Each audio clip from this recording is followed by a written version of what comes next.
నమస్తే అన్న అందరికీ నమస్కారం. ప్రస్తుతం కువైట్ దేశంలో పవిత్ర రంజాన్ ఉపవాసాలు జరుగుతూ ఉన్నాయి. ప్రస్తుతం 26వ ఉపవాసం జరుగుతూ ఉంది. ఈ యొక్క ఉపవాసాలు జరుగుతూ ఉన్నప్పుడే రంజాన్ పండుగ ఎప్పుడని చెప్పేసి చాలామంది అయితే ఆలోచిస్తూ ఉన్నారు. అలాగే శనివారం సాయంత్రం దీని గురించి స్పష్టత రానుంది.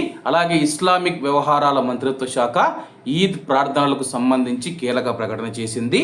వివరాల్లోకి వెళితే కువైట్లో ఉన్న మసీదులతో పాటు కువైట్లోని 57 ప్రదేశాలలో ఈద్ ఆల్ ఫితర్ ప్రార్థనా సమయం ఉదయం 5:56 కువైట్ దేశవ్యాప్తంగా నిర్వహించబడుతుందని చెప్పేసి ఇస్లామిక్ వ్యవహారాల మంత్రిత్వ శాఖ ఒక ప్రకటనలో తెలిపింది.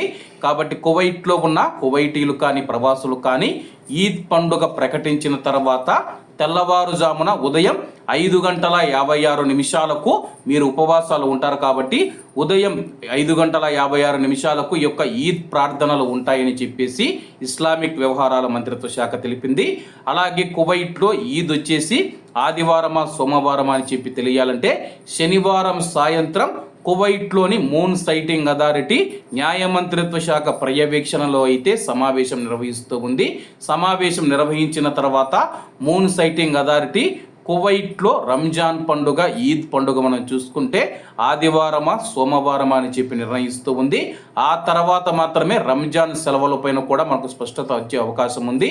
ఒకవేళ పండుగ ఆదివారం వస్తే కానీ కువైట్లో అధికారికంగా 5 రోజులు సెలవులు అయితే రానున్నాయి, శనివారం శుక్రవారం కలుపుకొని.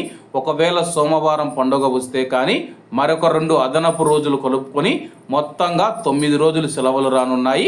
కువైట్లో ఉన్న భారతీయులందరికీ ముందస్తుగా రంజాన్ పండుగ శుభాకాంక్షలు తెలియజేసుకుంటూ, అలాగే కువైట్లో ఈద్ ప్రార్థనలు ఉదయం 5:56 ప్రారంభం కానున్నాయి.